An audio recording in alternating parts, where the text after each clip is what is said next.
नसीहत। मैंने इकबाल से अज़राहे नसीहत ये कहा, आमले रोज़ा है तू और ना पाबंदे नमाज। तू भी है शेवाए अरबाबे रिया में कामिल, दिल में लंदन की हवस, लब पे तेरे जिक्र हिजाज। झूठ भी मसलत आमेज तेरा होता है,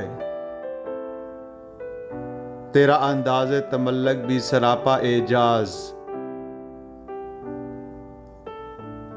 खत्म तेरी तकरीर मिदहते सरकार पे है, फिक्र रोशन है तेरा मौजद आईने नियाज।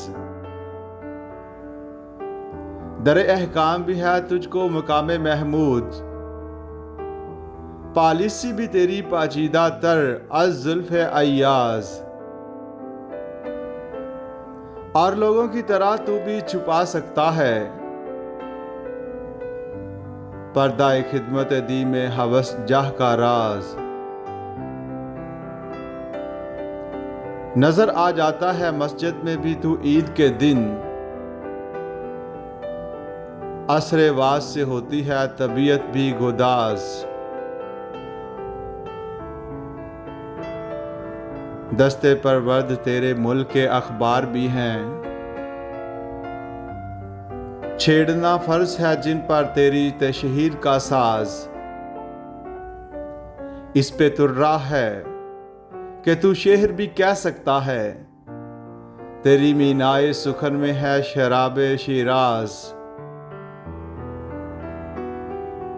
जितने औसाफ हैं लीडर के वो हैं तुझ में सभी, तुझको लाजिम है कि हो उठ के शरीके तगोताज। गमे से याद नहीं और परबाल भी हैं, फिर सबब क्या है नहीं तुझको दिमागे परवाज। आखबत मंजिल मावादी खामोशानस्त, हालिया गुलगुला दर गुंबद अफलाक अंदाज।